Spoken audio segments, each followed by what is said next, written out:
اعوذ باللہ من الشیطان الرجیم بسم اللہ الرحمن الرحیم قال اللہ تبارک و تعالی فی القرآن الکریم الف لام میم ذالک الکتاب لا ریب فیہ ھدی للمتقین صدق اللہ مولانا العظیم۔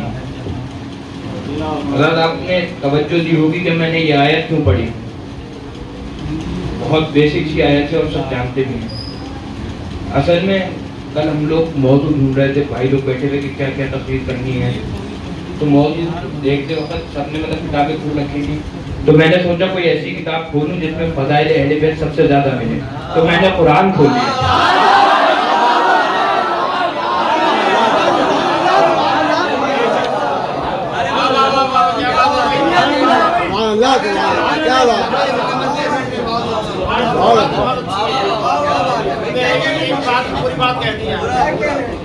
تو فضائل اہل بیت کے لیے میں نے کتاب کھولی تھی، قرآن کو کھولا تھا۔ سب سے پہلی آیت جو میرے سامنے آئی وہ میں بیان کر رہا ہوں، کیونکہ قرآن کی ہر آیت میں اہل بیت کی ہیں، ڈھونڈنے والے کی نظر کا کمال ہے۔ الف لام میم ذالک الکتاب لا ریب فیہ، بے شک یہ وہ کتاب ہے، ھدی للمتقین، یہ ہدایت ہے متقین کے لیے۔ متقین لفظ جو ہے یہ عربی کا تقویٰ سے نکلا ہوا لفظ ہے۔ تقویٰ کہتے ہیں ڈرنے والے، جو اللہ سے ڈرے۔ اچھا، شروعات جیسے کیا کہا گیا کہ کوئی لفظ بے معنی نہیں ہے، یہاں ھدی للمسلمین کیوں نہیں آیا کہ یہ مسلمانوں کے لیے ہدایت ہے، یا ھدی للمسلمین جو ہے مومنین کیوں نہیں آیا کہ یہ مومنوں کے لیے، یا ھدی للناس کیوں نہیں آیا کہ یہ تمام انسانوں کے لیے ہدایت ہے۔ غور ہے کہ اس پہ کیوں کہا گیا کہ یہ ھدی للمتقین، یہ متقین کے لیے ہدایت ہے۔ توجہ کریں گے، آپ لوگوں نے شاید سنا ہو، نہیں سنا ہو تو سنیے کہ مولا کے القابات میں سے لقب امام المتقین ہے۔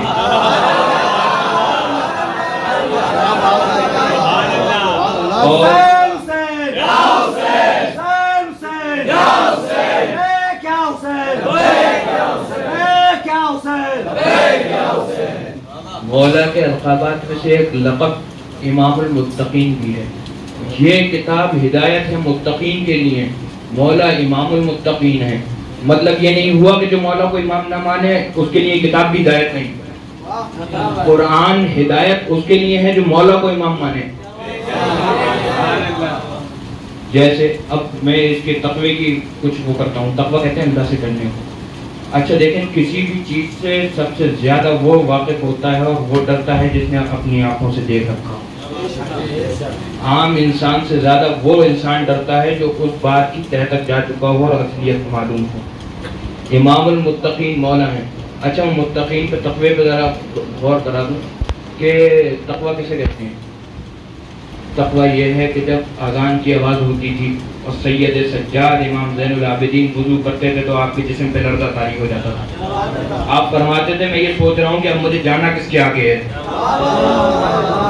آپ فرماتے تھے کہ اب میں سوچ رہا ہوں کہ جانا کس کے آگے۔ جیسا امام جو ہے حضرت حسن عسکری علیہ السلام کا واقعہ ہے کہ پہلوانہ کے سامنے جب آپ نے افا حسبتم انما کی آیت پڑھی تو پڑھ کر آپ بے ہوش ہو گئے۔ اسے تقویٰ کہتے ہیں کہ جو انسان سے ڈرتا ہے، وہ جو اللہ سے ڈرتا ہے تقویٰ ہے۔ اور جب انسان میں اللہ کا ڈر آتا ہے تو دنیا کا ڈر نکل جاتا ہے۔ جب انسان بڑی چیز سے واقف ہوتا ہے تو چھوٹی چیز کا ڈر اس کے دماغ سے نکل جاتا ہے۔ اچھا، تو میں یہ کہہ رہا ہوں کہ قرآن کو انسان تو کوئی ایسا نہیں کہ جو ایز اٹ از قرآن کو کہہ رہا ہے وہ مان کے دکھائے، جو بھی حکم قرآن دے رہا ہے وہ کر کے دکھائے، ہاں مگر اہل بیت۔ اچھا، اس سے یہ بات ثابت نہیں ہوئی کہ یا قرآن اترا ہی صرف اہل بیت کے لیے ہے یا یہ آئے صرف قرآن کے لیے ہے۔ اس سے یہ بات ثابت نہیں ہوئی کہ یا تو قرآن آیا ہی ان کے لیے ہے یا یہ قرآن کے لیے آئے ہیں۔ اچھا، اس سے یہ بات ثابت نہیں ہوئی کہ کیا قرآن اور اہل بیت ایک ہی نہیں ہے؟ قرآن اور اہل بیت ایک ہیں۔ رسول اللہ صلی اللہ علیہ وسلم نے فرمایا اطرتی، پہلے کہا کہ قرآن کو پکڑو، پھر کہا میری اہل بیت کو پکڑو۔ جب آپ وصیت کر رہے تھے تو آپ نے فرمایا کہ پہلے قرآن کو پکڑو پھر میری اہل بیت کو پکڑو۔ پھر آپ نے ایک جگہ حدیث میں فرمایا کہ قرآن اور اہل بیت جدا نہیں ہوں گے یہاں تک کہ حوض کوثر پر میرے پاس آ کر ملیں گے۔ یعنی قرآن اور اہل بیت دو الگ چیزیں نہیں ہیں، قرآن اور اہل بیت ایک ہی چیز ہے۔ اب جب یہاں تک آتے ہیں تو اس کا میں مقصد بتاؤں گا تو میں یہاں تک کیوں لایا ہوں. ابھی 4 محرم کو زین کے پاس ایک میسیج آیا تھا تو مجھے دکھا رہے تھے, تو انہوں نے ایک نے میسیج کیا کہ محرموں میں سرخ کالا اور ہرا رنگ پہننا حرام ہے. تو مجھے وجہ پتہ تھی کہ یہ کیوں آیا ہے اور فتویٰ بھی معلوم تھا کہ کن صاحب کا یہ فتویٰ ہے. تو جو ہے میں نے انہیں جواب نہیں دیا, میں نے جواب لکھا کہ قرآن و حدیث سے دلیل ہے. آج 4 کی 8 محرم ہو گئی, یہ جواب نہیں آیا, کیونکہ جو قرآن اور اہل بیت ایک ہیں تو قرآن اہل بیت کے خلاف فتویٰ قرآن سے آئے گا ہی کہاں سے؟ جب قرآن اور اہل بیت ایک ہیں تو قرآن اہل بیت کے خلاف فتویٰ قرآن سے لا رہا ہے, تو انشاءاللہ یہ کامیاب کبھی نہیں ہوں گے. یہ مولوی آج کیا, آج قیامت تک یہ قرآن کو لے کے جھنجھوڑتے رہیں, مگر اہل بیت کے اور اہل بیت کے ماننے والے, تو اہل بیت کے ماننے والے کون ہیں؟ جن کے لیے ہدایت ہے. ہدی للمتقین, امام علی کو ہم نے مانا ہے اور ہمارا امام امام المتقین ہے, تو ہم متقین ہیں. جن کے لیے یہ کتاب ہدایت ہے, ان کے فتویٰ لگانے کے لیے وہی کتاب کہاں سے لا سکتے ہیں؟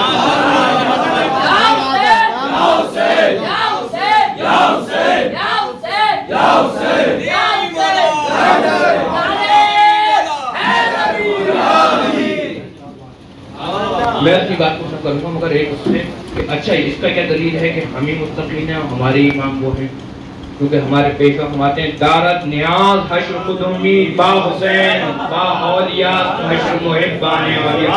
اے نیاز یقیناً میرا حشر حسین کے ساتھ ہوگا, کیونکہ حضور کی حدیث کا مفہوم ہے کہ جو جس سے محبت کرے گا اس کے ساتھ محشور ہوگا, تو یقیناً میرا حشر حسین کے ساتھ ہوگا, کیونکہ میں جس سے محبت کرتا ہوں وہ حسین. رب اشرح لی صدری ویسر لی امری واحلل عقدۃ من لسانی یفقهوا قولی. اے اللہ تو اپنے حبیب کے صدقے میں میری زبان کو طاقت عطا فرما کہ میں ان کے جگر گوشہ حضرت امام حسین علیہ السلام کی شان میں کچھ الفاظ کہنے کی جرت کر رہا ہوں. مجھے ہمت عطا فرما کہ اللہ نے دنیا کی تخلیق کری,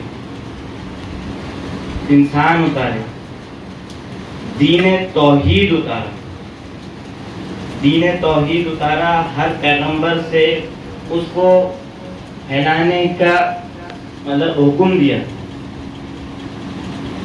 اب وہ دین حق جو تھا اسے لوگوں نے کئی دفعہ چھیڑ چھاڑ اس کے ساتھ کرنے کی کوشش کری, مطلب کئی دفعہ اس میں تبدیلی کرنے کی کوشش کری کہ ان کی طرح ہو جائے گی, کیونکہ اب یہ دین چادر تطہیر کے سائے میں تھا. کیونکہ اس لیے اب وہ چادر تطہیر, اس میں یہ وہ لوگ ہیں جو اپنے اوپر ساری سختیاں لے لیں گے لیکن اس پہ آش نہ آنے دیں. اب میں آپ کو ایک سائنٹیفک سی چیز بتانا چاہوں گا کہ ہوا میں, ایٹماسفیئر میں نوبل گیسز ہوتی ہیں, 5 طرح کی نوبل گیسز ہوتی ہیں, وہ اسٹیبل ہوتی ہیں, انہیں کسی کی کنفیگریشن کی ضرورت نہیں چاہیے ہوتی, کسی چیز کی ضرورت نہیں چاہیے ہوتی کہ انہیں کوئی دوسری ہوا مل جائے, لیکن ہر ہوا کو ان کی ضرورت ہوتی ہے. ایسی اہل بیت ہیں, وہ نوبل فیملی ہیں, لیکن ان نوبل گیس کی طرح کتنا بھی ان سے مل جائے لیکن اس کی طرح نہیں ہو سکتے. ایسی اہل بیت ہیں کہ ان کی طرح سے عبادتیں کر لیں, سب کر لیں, لیکن ان کی طرح نہیں ہو سکتے. حضرت ابی ابن کعب رضی اللہ عنہ روایت کرتے ہیں کہ حضرت امام حسین علیہ السلام تشریف لا رہے تھے. حضور نے فرمایا مرحبا بکا یا ابا عبداللہ یا زین السماوات والارض. اس کا مطلب یہ ہے کہ خوش آمدید یا ابا عبداللہ, آسمان و زمین کی زینت. ابھی نے کہا رضی اللہ عنہ نے آپ سے پوچھا کہ یا رسول اللہ کہ آپ کے علاوہ بھی کوئی ہے جو آسمان و زمین کی زینت ہو سکتا ہے؟ حضور نے فرمایا کہ مجھے قسم ہے رب العزت کی کہ حسین کا مرتبہ آسمان پہ زیادہ, زمین سے زیادہ ہے, زیادہ بلند ہے. اعوذ باللہ من الشیطان الرجیم, بسم اللہ الرحمن الرحیم. آج ہم یہاں ایک ساتھ ہیں حضرت امام حسین علیہ السلام کا ذکر کرنے کو. آج 8 محرم ہے اور میں اپنی تقریر کی شروعات قرآن شریف کی پہلی آیت سے شروع کرنا چاہوں گا. الحمدللہ رب العالمین. بے شک سب تعریف اللہ کی تعریف ہے اور تعریف اہل بیت بھی اللہ کی ہی تعریف ہے. اور یہ ذکر اہل بیت جو ہم یہاں سب کر رہے ہیں یہ بھی اللہ کی ہی تعریف ہے. جیسے کہ ہم سب جانتے ہیں کہ کوئی بھی عبادت ہمارے پچھلے گناہ معاف نہیں کرا سکتی، لیکن عبادت اہل بیت اور ذکر اہل بیت ایک ایسی عبادت ہے جو ہمارے آنے والے گناہ بھی اور ہمارے پچھلے گناہ بھی معاف کرا سکتی ہے.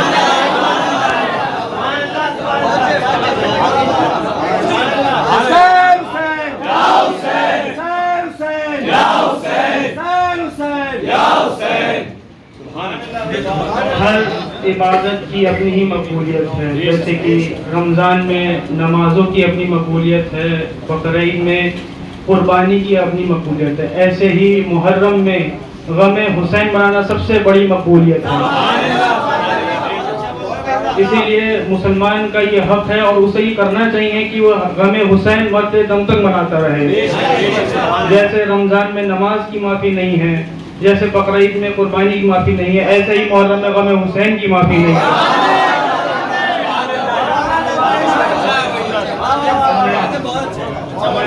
اس شعر کے ساتھ ختم کرنا چاہوں گا. تو کیا سمجھتا ہے سجدہ کون بچائے گا؟ تو کیا سمجھتا ہے سجدہ کون بچائے گا؟ نانا بچائیں گے یا نوازا بچائے گا؟ جس سرزمین پہ تمام واقعات ہوئے، جیسے کہ آپ سب جانتے ہیں، اس سرزمین کو نہ صرف ہم لوگ کربلا کہتے ہیں بلکہ اس سرزمین کو ماریا نام سے اور نینوا نام سے بھی جانا. بھائی بہت سی روایت ملتی ہیں کہ ہر پیغمبر کی یا بہت سے پیغمبر کے ساتھ معاملات ہوئے، کسی کی توبہ قبول ہوئی تو کسی کا خون بہا تو کسی کی کشتی کنارے پہ لگی. مگر ایک بات میں تھوڑی سی کچھ کہنا چاہتا ہوں کہ جو دعا قبول ہوئی حضرت آدم کی، تو لوگ یہ ضرور سنتے ہیں کہ انہیں 5 نام دکھے جس کے صدقے میں ان کی بخشش ہوئی، مگر یہ کوئی نہیں جانتا.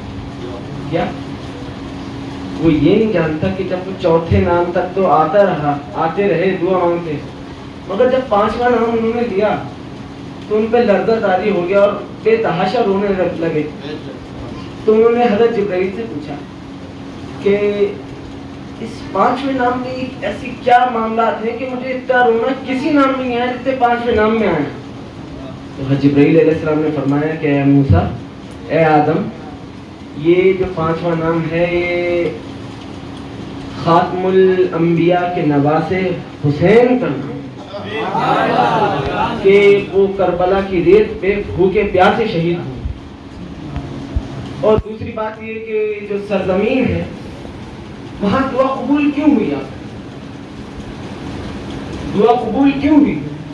معلوم یہ ہوا کہ ابھی کسی کی شہادت نہیں ہوئی، نہ کسی کا خون بہا ہے، نہ کسی کا روضہ بنا ہے.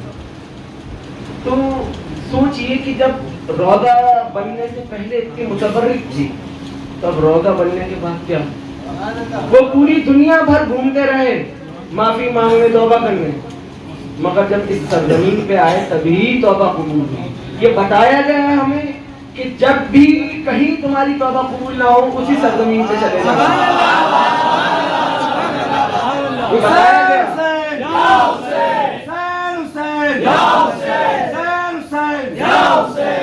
اور جو لوگ کہتے ہیں کہ 10 محرم کو واقعات ہوئے پیغمبر کے ساتھ، ان سے میں ایک بات یہ بھی کہنا چاہتا ہوں کہ جو پیغمبروں کے ساتھ معاملات ہوئے تو یہ بتایا جا رہا تھا کہ ہم 10 محرم کو مقدس، متبرک، مہذب بنا رہے ہیں حسین کی، کیونکہ یہ تاریخ حسین کے نام سے جانی جائے گی.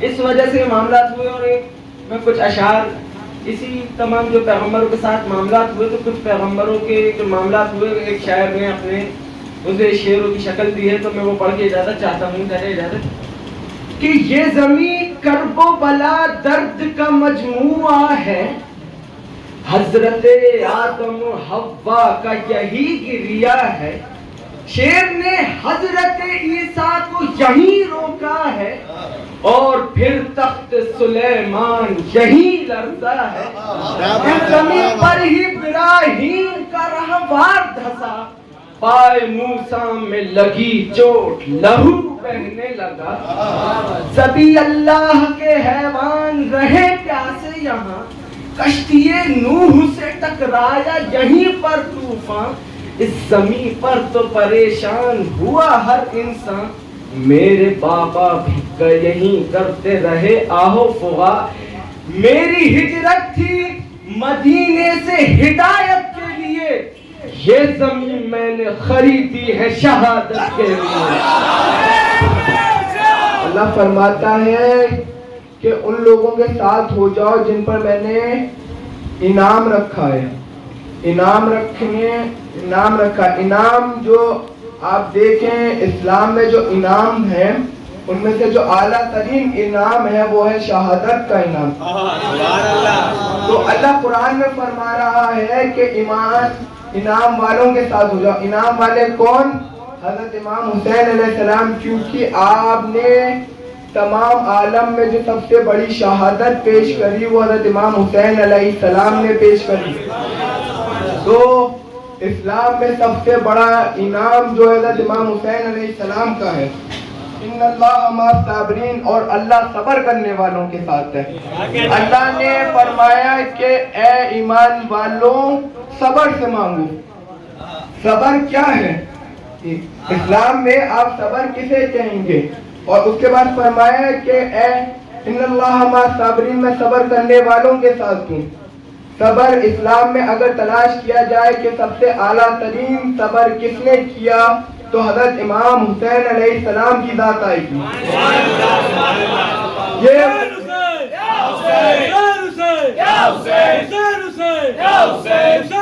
تم وسیلہ ہو غم کے ماروں کا، تم وسیلہ ہو بے سہاروں کا، بارگاہ خدا میں اے غازی آپ کی بات رد نہیں ہوتی، دل کی الجھن نکال دو مولا، میری مشکل کو ٹال دو مولا، یہ گناہگار بھی تمہارا ہے اس لیے آپ کو پکارا ہے، درد کی اب کوئی دوا بھیجو، اب مجھے کربلا بلا بھیجو، واسطہ سید مدینہ کا، واسطہ زینب و سکینہ کا، واسطہ پنجتن کا دیتا ہوں، واسطہ بے قسم کا دیتا ہوں، چھوٹے حضرت حسین کے بھائی۔ نبی محرم کی رات آپ امام حسین علیہ السلام نے پوری رات عبادت میں گزاری، پوری رات عبادت میں گزاری۔ اس سے پچھلی رات آپ نے کرسی بچھوائی اور اس پہ بیٹھے تشریف فرمائے، اور آپ نے سب اپنے اقربا، ساتھیوں اور رشتہ داروں کو جمع کیا۔ ایک خطبہ پڑھا جس میں اللہ اور رسول کی تعریف کے بعد فرمایا، میں نے کسی ساتھیوں کو اپنے ساتھیوں سے زیادہ وفادار نہیں پایا، اور اپنے گھر والوں سے زیادہ کسی کے گھر والوں کو جانسار نہیں پایا۔ اللہ تمہیں اس کا اچھا بدلہ دے۔ میں تمہیں اپنی خوشی سے، اپنی بیعت سے آزاد کرتا ہوں اور اجازت دیتا ہوں کہ سب یہاں سے چلے جائیں، کیونکہ میں اللہ کی راہ میں اپنی جان قربان کرنے کا فیصلہ کر چکا ہوں۔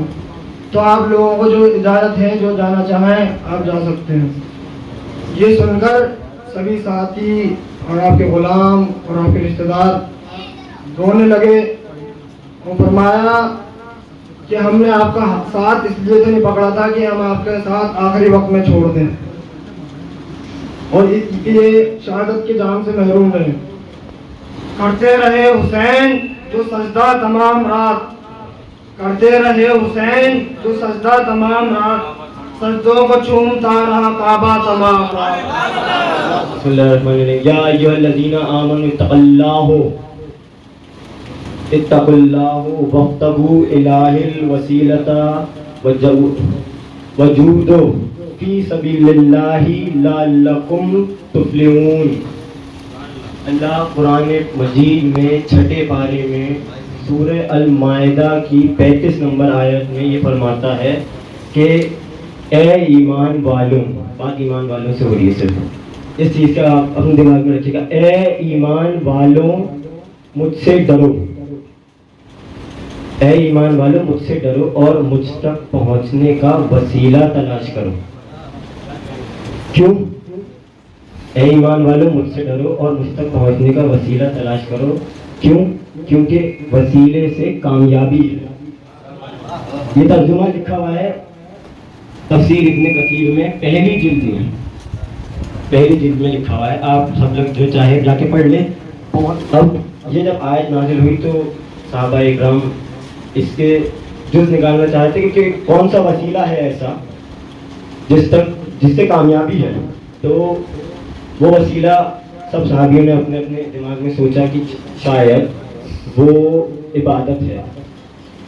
سب نے اپنے اپنے انداز سے سوچا ہے شاید وہ جنت کا مقام ہے، شاید کوئی ایسی چیز ہے جو رسول اللہ کی ہمیں سمجھ نہیں آئی. تو اس میں سے ایک صحابی نے سرکار دو عالم کی بارگاہ میں حاضر ہوئے اور آپ سے فرمایا کہ یا رسول اللہ میرے ماں باپ آپ پہ قربان ہوں، یہ کون سا وسیلہ ہے جس کی آپ بات کر رہے تھے؟ سرکار نے فرمایا وسیلہ ایک مقام ہے. تو صحابی نے عرض کیا کہ یا رسول اللہ یہ کون سا مقام ہے، یہ کون سا وسیلہ ہے جس کی آپ عرض کر فرمایا آپ نے فرمایا وسیلہ امامین میدان میں کھیل رہے تھے کہ وہ جو بچے کھیل رہے ہیں وسیلہ وہ ہیں اور ان کے والدین ہیں. اور مقام جو لفظ مقام استعمال ہوا وہ مقام بھی آپ نے فرمایا کہ اس مقام پہ بھی یہی چاروں ہیں اور کوئی نہیں. تو میں گناہ گار سرزد گناہوں سے میرے پاس تو اتنی نیکیاں ہیں ہی نہیں کہ میں اپنا راستہ بنا لوں کلمہ نماز روزہ حج زکات سے جنت کے لیے. میری سمجھ میں تو ایک بات یہ آئی کہ مالک جنت کو منا لوں.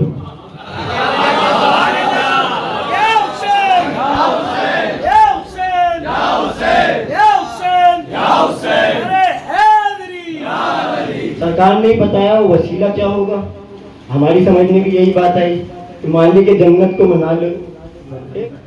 تو قرب حق آپ کتابوں سے نہیں مل سکتا. قرب حق اگر آپ کو چاہیے تو آپ بزرگان دین کو اپنا وسیلہ بنائیے جن کو مل چکا ہے قرب حق. پیر مرشد کے ذریعے سے بزرگان دین کو آپ اپنا وسیلہ بنائیے، اس سے قرب حق تلاش کریے. اور بزرگان دین کو جب آپ پہنچیں گے تو آپ دیکھیں گے کہ وہاں بھی قرب حق صرف ایک ہی چیز سے آیا.